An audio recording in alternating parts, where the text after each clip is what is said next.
Bom, vamos falar de modelos de estado de sistemas mecânicos translacionais. Em uma aula passada, nós vimos como obter um equivalente elétrico, né, de sistemas mecânicos translacionais. Um circuito elétrico cujas relações matemáticas que o descrevem, mais especificamente a função de transferência, é a mesma do sistema mecânico translacional. Então, a ideia com isso é poder obter essas relações, essas funções de transferência ou outros tipos de modelo a partir de um circuito elétrico, que é um objeto que nós aqui da engenharia mecatrônica, engenharia de computação, dominamos mais do que sistemas mecânicos, sistemas térmicos, sistemas fluídicos. Então nós vimos, em aula anterior, como obter uma função de transferência. Hoje vamos falar dos modelos de estado.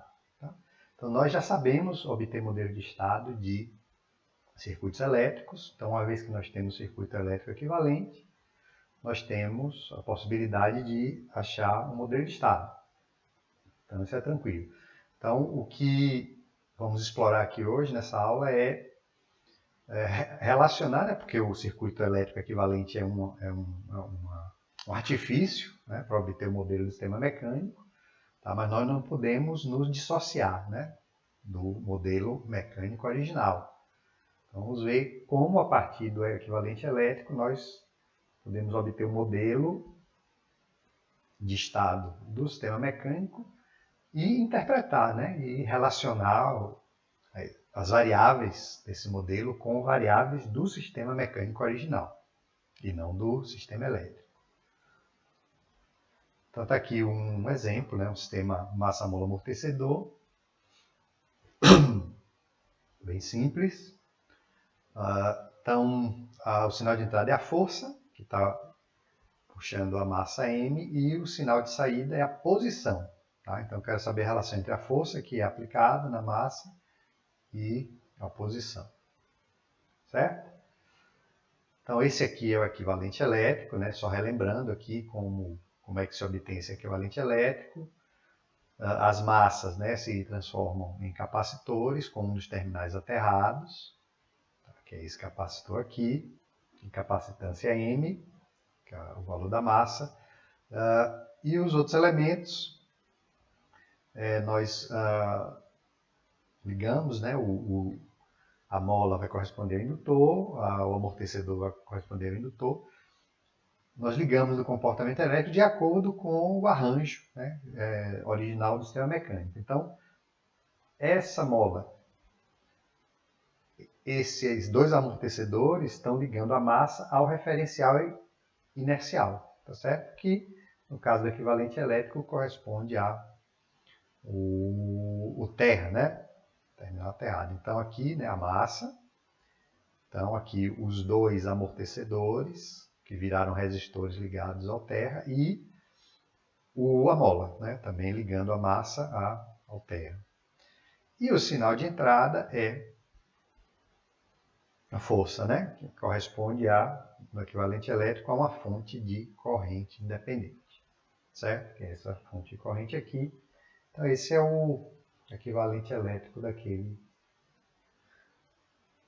sistema mecânico, Então, vamos levantar o modelo de estado, certo? Então, o modelo de estado, as variáveis de estado no circuito elétrico são as tensões no capacitores e correntes no indutores. Então, X1 vai ser a corrente nesse indutor e X2 a tensão nesse capacitor. Tá certo?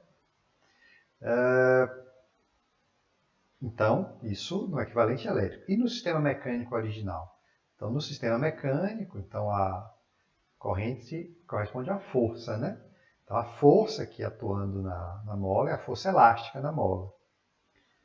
Certo? E a tensão no capacitor, aqui no equivalente elétrico, no sistema mecânico original corresponde à velocidade da massa, certo?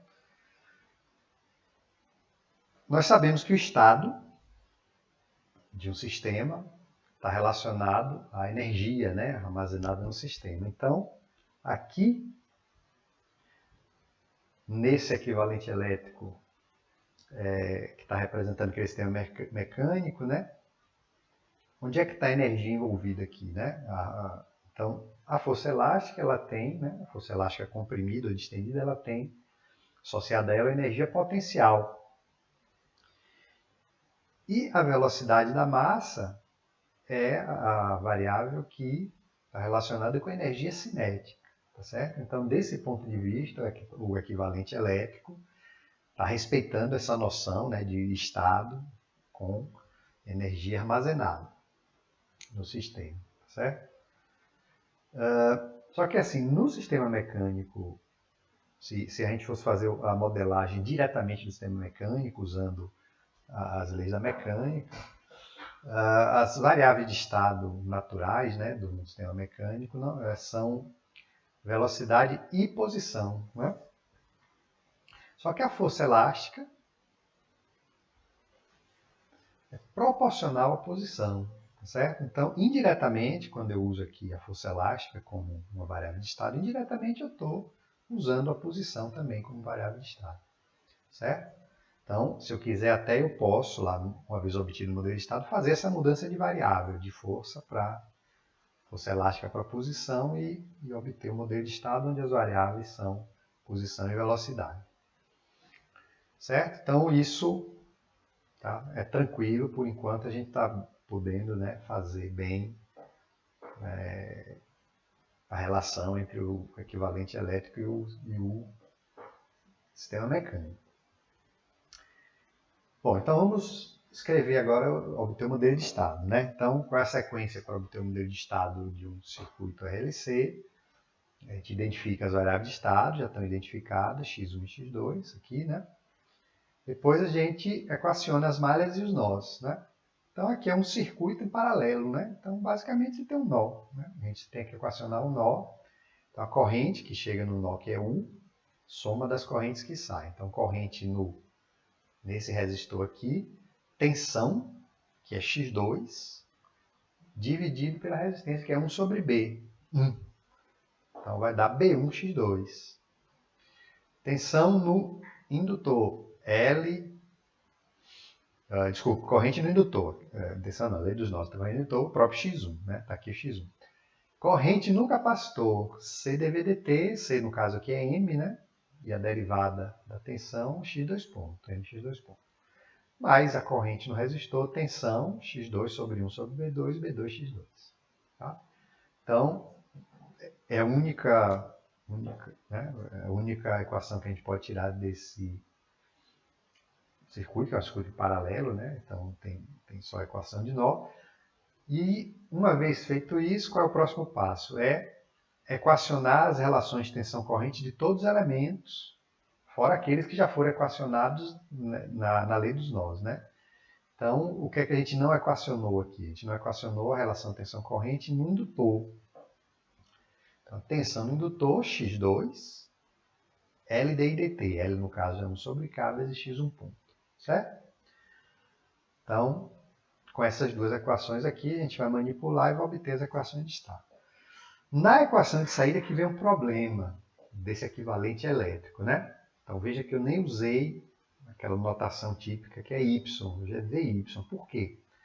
Porque no sistema mecânico original, a saída é posição.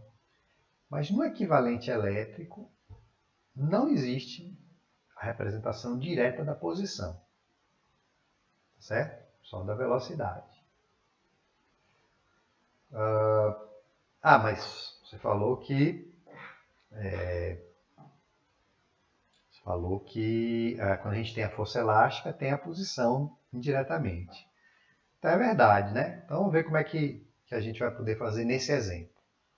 Então aqui eu chamei a saída de VY, né? O que eu queria, na verdade, era a posição da massa 2, né? Aqui, né? Ou, desculpe, a posição da massa. Tá? Mas eu tenho a velocidade da massa. Certo? Por isso que eu chamei de VY. Então, a velocidade aqui corresponde à tensão, que é o próprio x2. Como é que a gente, então, vai obter, né, eu posso deixar sim o modelo de estado, só que eu estou representando uma variável de saída que não era a que eu queria, né? Vamos ver o que é que dá para fazer. Então aqui eu escrevi o modelo de estado, né? Eu arrumei essas duas equações, ficar na forma matricial, e coloquei como equação de saída VY. Tá? Então o que é que eu vou tentar fazer agora? Né? Eu vou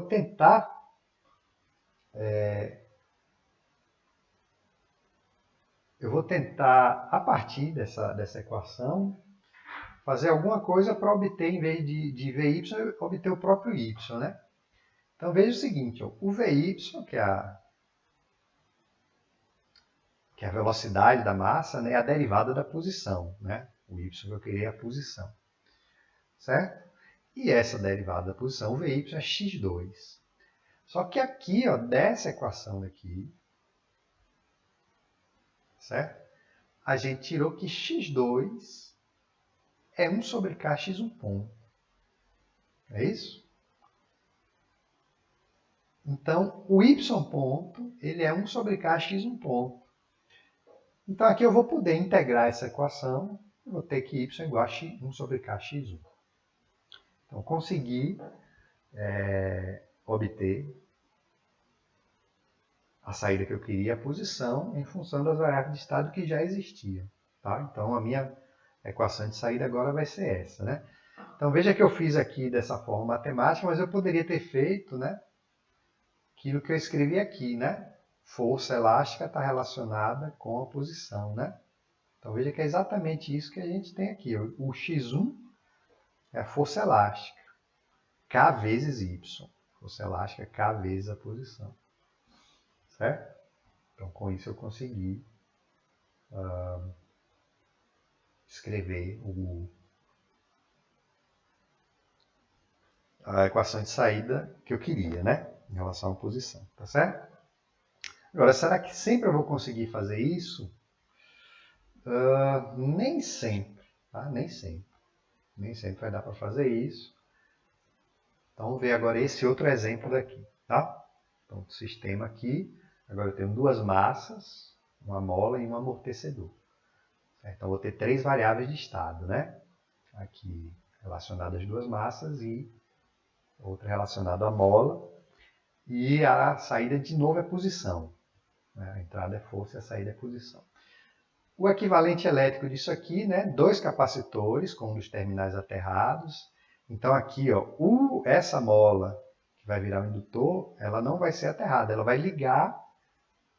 Ela está aqui ligada entre as duas massas, então no circuito elétrico vai ligar os dois capacitores. Já esse amortecedor está ligando a massa 1 ao referencial inercial, que no circuito elétrico vai ser o terra, e a fonte, o sinal de entrada, né, vai ser uma fonte de corrente independente, representando a força U. Então está aqui tudo o que eu falei, aqui os dois capacitores aterrados.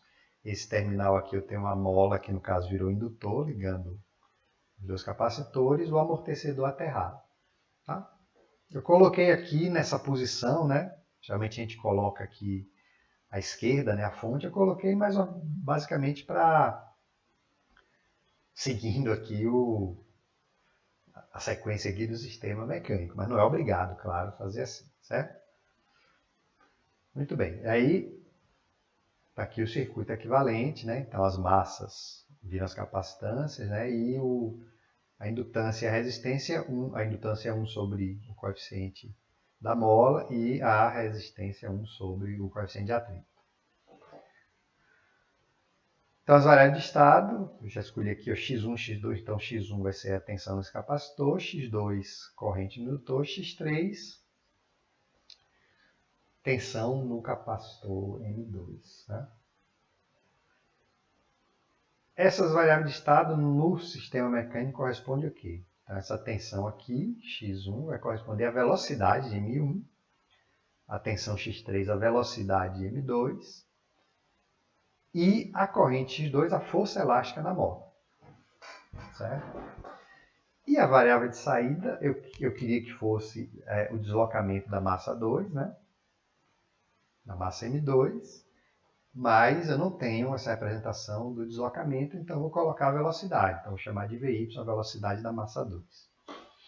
Certo? Então, obter o modelo de estado. Já identifiquei aqui as variáveis de estado. O que é que eu tenho que fazer agora? Equacionar nós e malhas, né? Então, aqui basicamente a gente tem aqui um nó. A gente tem aqui outro nó, um nó aqui à esquerda, outro nó à direita, e temos uma malha aqui no meio, tá? Temos essas duas outras malhas, mas dessas duas outras malhas, essa daqui é uma malha trivial, né? Com o capacitor em paralelo com o resistor, e essa aqui é uma malha que a gente não consegue equacionar porque tem uma fonte de corrente cuja tensão é desconhecida, tá? Então, um nó aqui à esquerda, uma malha, outro nó aqui à direita. Vamos lá. O nó da esquerda, né? Então, o nó da esquerda. Veja que aqui eu tenho, pegando esse nó, por convenção aqui, né? Dessa polaridade aqui do capacitor, mais ou menos. Então, eu tenho aqui uma corrente de cima para baixo, corrente de cima para baixo no resistor e corrente à direita aqui no indutor. Então, as três correntes estão saindo do nó. Então, a soma das três correntes é igual a zero. Corrente no resistor, x1 sobre 1 sobre B, né? Da BX1. Corrente no capacitor M1x1 ponto, CdVdt, e a corrente x2. Soma aqui igual a zero, e aqui eu já tiro a equação de x1 ponto, a equação de estado. Agora essa malha aqui do meio, tensão aqui x1, igual a tensão no indutor, L di dt 1 sobre K x2 ponto, mais a tensão x3. Tá? Daqui eu tiro a segunda equação de estado envolvendo x2 ponto. E agora esse nó aqui da direita. Esse nó da direita, corrente que chega a x2, mais U, né? x2 e U estão chegando, e tem uma corrente saindo, que é a corrente no capacitor CdVdt, M2x3 ponto. M2x3 ponto, e aqui eu tiro a equação de x3 ponto. Então, circuito simples, né, de equacionar o modelo de estado, a gente, a partir dos nós da malha, já tirou, né, as equações de estado já na forma certinha, não vamos nem precisar mais manipular uma com outra para isolar x1 ponto, x2 ponto, já está tudo isolado, né? E a equação de saída veio Vy igual a x3. Então, a variável de saída que eu quero é o deslocamento de M2, né?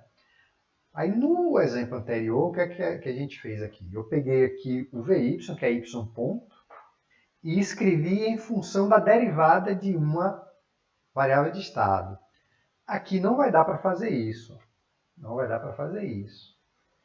Tá certo? Porque, por exemplo, x3, quem é x3 aqui, né? Vamos pegar. x3 é x2 ponto, 1 sobre k x2 ponto mais x1. Então não vai ficar em função de x2 ponto, vai ficar em função de x2 ponto e x1. E aí eu não vou poder integrar para ficar com sem a derivada, né? Como a gente fez aqui. Ó. Caso aqui eu tinha y ponto igual a 1 sobre kx1 ponto. Aí eu pude integrar e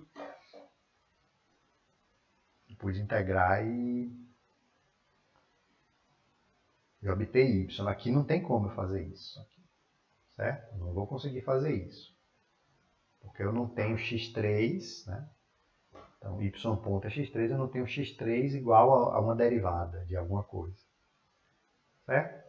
Então, nesse caso, né, o que é que a gente vai fazer? A gente faz uma coisa simples. A gente vai adicionar uma variável de estado. Que variável de estado vai adicionar? Aquela que a gente precisa e não tem, que é o deslocamento. Certo? Então, vou criar uma variável de estado, vou chamar de x4, que é a posição, né? A posição de M2. Tá certo? Pronto. Então, x4 é a posição. Agora eu vou derivar x4 ponto, y ponto, que é o próprio Vy. E o Vy era x3. Tá? Pronto. Então, eu aumentei aqui o sistema. Eu vou ter uma equação a mais, x4 ponto igual a x3, que é essa última linha aqui. Certo? E o y agora é o x4. Então, está aqui o meu modelo de estado com essa variável a mais. Ah, mas você não falou que eu podia usar a força, né? Então, eu tenho uma força aqui, tá? Que corresponde a essa corrente, a força elástica, né? Corrente no indutor, é a força elástica na mola, ela é K vezes a posição, né? Por que eu não posso usar isso aqui agora? Porque essa posição agora aqui, né? Essa força elástica é K vezes a posição, mas a posição ó, relativa entre M1 e M2. Porque a mola está ligando as duas massas, certo? Então, se eu quisesse representar a posição relativa entre M1 e M2, tá? Posição de M2 menos posição de M1, eu poderia fazer isso e eu não precisaria criar aquela variável extra. Mas do jeito que está aqui, a variável que eu quero representar é o deslocamento absoluto da massa M2, quer dizer, do absoluto deslocamento em relação ao referencial inercial e não em relação a M1. Certo?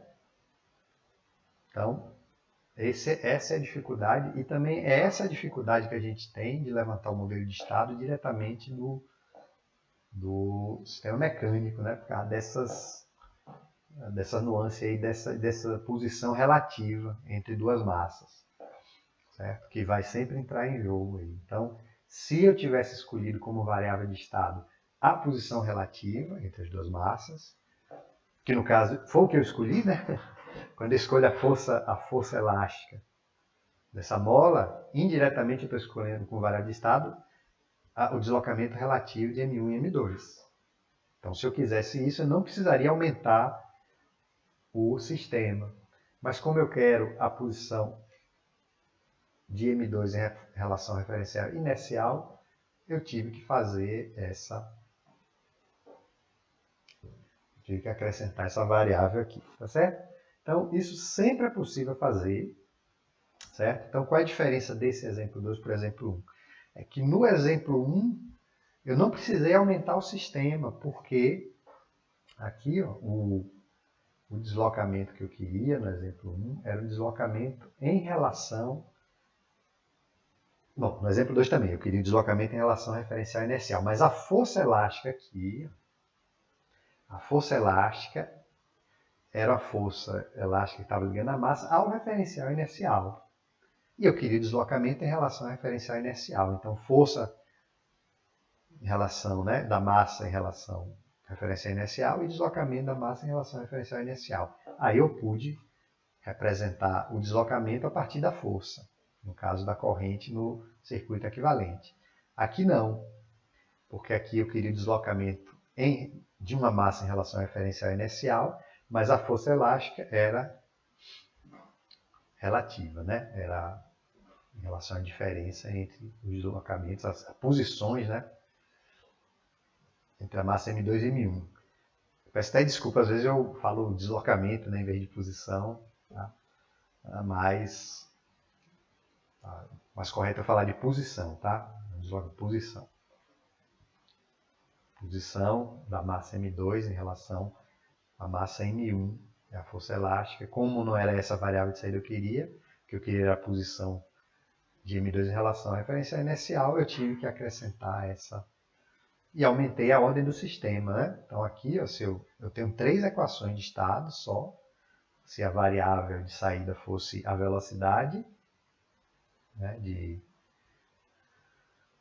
M2, eu teria um sistema de terceira ordem. Aqui ele ficou um sistema de quarta ordem. Certo? Então, são duas... O que é que eu quis mostrar aqui, né? Nesses dois exemplos eu tenho um circuito... Eu tenho um sistema mecânico, obtenho um circuito elétrico equivalente. Então, eu faço tudo nesse circuito elétrico. Então, o que eu estou mostrando aqui é que, em relação ao modelo de estado, isso não acontece para a função de transferência, porque a função de transferência é simplesmente a relação entrada-saída, não tem essas variáveis internas, não tem essas variáveis de estado, que representa a energia armazenada no sistema. Tá? Então, como na função de transferência é só a relação entrada e saída, eu não tenho esse problema. Tá? Então, a partir do equivalente elétrico, calculo a função de transferência e eu tenho a função de transferência do sistema mecânico, né? Eventualmente, mas esse problema não continua de no equivalente elétrico não ter posição, só ter velocidade? Continua, mas como eu tenho função de transferência, a velocidade é a derivada da posição, que em Laplace é só multiplicar por S. Então, a partir da velocidade, e vice-versa, né? Se eu tenho a velocidade representada, é só substituir a velocidade por S vezes a posição, eu obtenho a função de transferência em relação à posição. Tá? Então, não tem esse problema quando é função de transferência. Mas no modelo de estado, o modelo de estado tem sentido, quer dizer, é um modelo mais completo, e ele tem as variáveis de estado que são variáveis importantes, né? Senão não precisava, né? Se não precisasse da variável de estado, eu usava o modelo de função de transferência. E elas têm que ter um significado físico. Não basta eu pegar o circuito, achar o modelo de estado e as variáveis de estado eu não saber o que são. Certo? Então,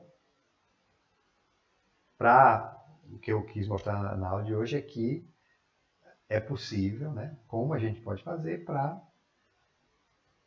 obter o modelo de estado do sistema mecânico, esse modelo de estado aqui é do sistema mecânico, onde as variáveis, no qual as variáveis de estado têm significado físico. Certo? Tem significado físico. Esse último exemplo, uma curiosidade, se a gente for calcular a função de transferência, então eu posso calcular a função de transferência. Inclusive aqui tem um errinho, tá, pessoal? Eu vou corrigir depois. Aqui já era para ser o y, né? Não é mais o VY. Eu fiz tudo isso aqui para obter o y. Aqui está escrito VY, mas está errado. Aqui é y. Tá? No slide que eu vou disponibilizar já vai estar corrigido. Isso aqui é o y, tá? Aqui, se eu pegar só as três variáveis de estado e calcular a função de transferência, sendo que a saída é a velocidade, o que é que eu vou obter? Vou obter isso daqui. Tá? Essa função fica até como exercício para você fazer em casa, obter essa função de transferência.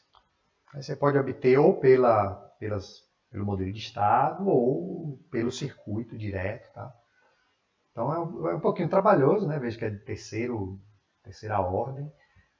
Se você for fazer pela fórmula lá que relaciona o modelo de estado com a função de transferência, você vai ter que inverter uma matriz 3x3 em S e tal. Então isso é um pouquinho trabalhoso, mas sai.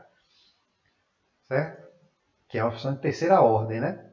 E aí, se eu quiser calcular a função de transferência da posição, né, da entrada para a posição, aquilo que eu falei antes, ó, a velocidade é a derivada da posição, em Laplace é S vezes a posição, y de S. Certo? Então veja que a função de transferência y sobre u, eu obtenho diretamente a partir de Vy sobre u, ela é praticamente a mesma, só que tem aqui um S a mais multiplicando. Tá? Esse S a mais significa que essa função y sobre u tem um polo igual a zero. A gente chama de polo na origem. Né? Tem um polo na origem. E é de quarta ordem. Essa função aqui é de quarta ordem, porque eu acrescentei uma variável de estado que não tinha no modelo original. E onde é que a gente enxerga isso no modelo de estado? Onde é que a gente enxerga esse polo na origem? Né? Aqui, ó, tá vendo essa coluna toda nula? Uma matriz com a coluna toda nula. Ela tem um determinante igual a zero e ela tem um autovalor igual a zero. É isso? Pelo menos um, né? Pelo menos um autovalor igual a zero. Então, os autovalores, né, em geral, os autovalores são os polos da função de transferência. Então, esse autovalor igual a zero é aquele polo extra, né, igual a zero que a gente obteve aqui. Certo? Então, isso é muito comum, né, quando a gente passa, né, a gente tem uma função de transferência, onde a variável de saída é velocidade, e a gente quer obter a função de transferência com a variável de saída sendo posição. Tá? Então, quando a gente faz isso, geralmente aparece aqui esse polo na origem, pelo fato da posição ser a integral da velocidade. Tá? Polo na origem, integrador, 1 sobre S. Tá? Tudo isso relacionado. Ok? Então, era isso. Tá? Então, o objetivo aqui é mostrar para vocês que não basta ter o circuito equivalente, no caso do modelo de estado, né? E achar o modelo de estado, mas a gente tem que saber também relacionar esse modelo de estado com as variáveis do sistema mecânico original. Tá certo? Então era isso para essa aula. Obrigado pela atenção e até a próxima.